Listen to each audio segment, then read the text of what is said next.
In this very short episode of Finno-Ugric machining, I'm going to talk about two things.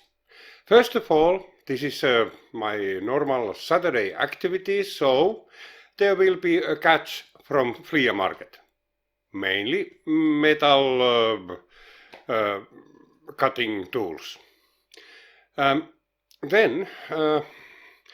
Now comes the other part. In a month I will be back in Finland. So what this means is that there will be a lot more real machining, not this virtual stuff. And I finally get my hands dirty with the machine, and then I have a lot of organizing to do there and whatever. And yeah, that's now half of the thing is now done. So let's go on with my flea market catch. The first item is a roughing end mill. This one has a diameter about, well, not about, exactly 24 millimeters. It was totally covered in earwax, and I needed to cook this in dishwasher detergent to get it off. Well, now it's a really good end mill, and well, what else would a man desire? The next two items are these Clarkson end mills. They have a funny thread in the butt. I probably need to get rid of that one. They have a round nose, which makes them very good for radius making. In addition, these have two flutes, which is also good for aluminium, but not so much for hard materials like steel.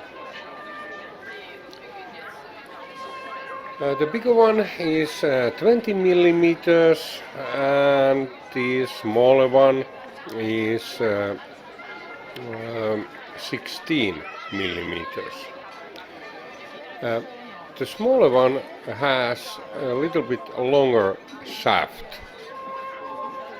Well, this I probably will find a good use in my shop. And then the next item is this Freisa 16 millimeter roughing end mill. Well, it's brand new, although it has some corrosion here and there, but nothing that would degrade its usability.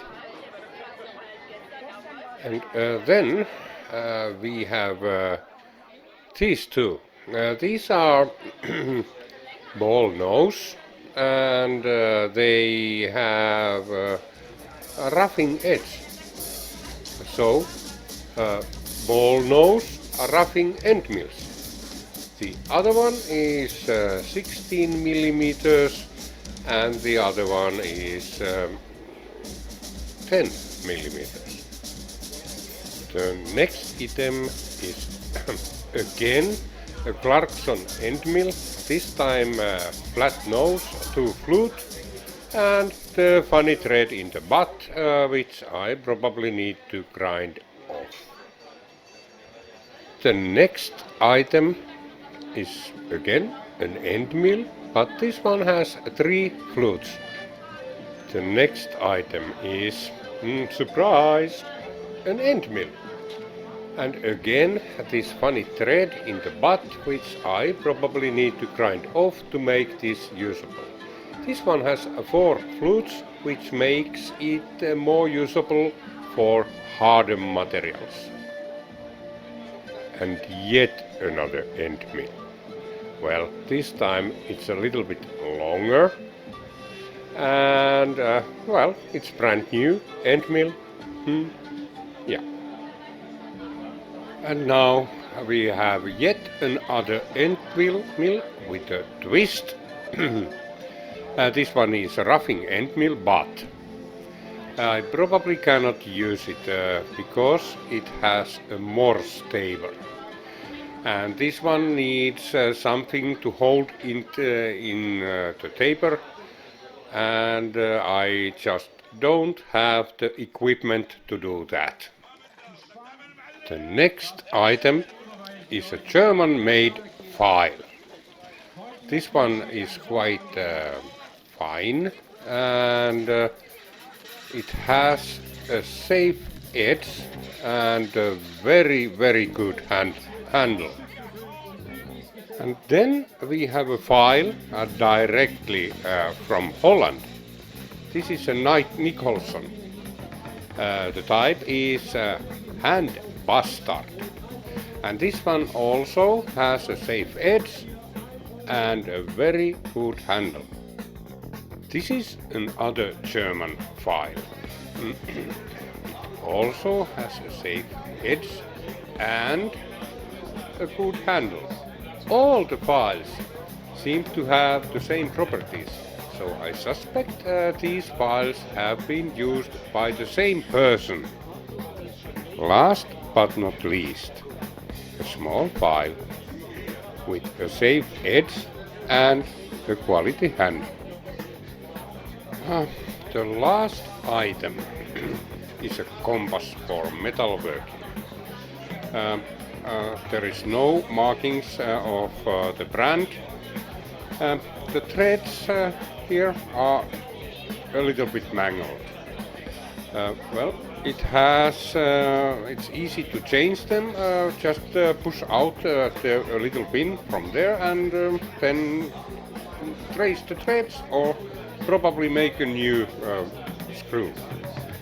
The spikes are easy to replace, but probably I don't need to do that.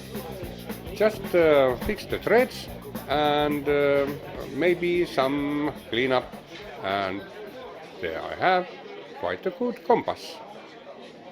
So this was my catch from the Frankfurt flea market today.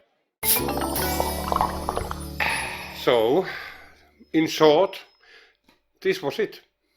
Next week, or maybe sooner, I will really put this analog to digital conversion thing in a video. For some reason it has been on a hold. I really should do that.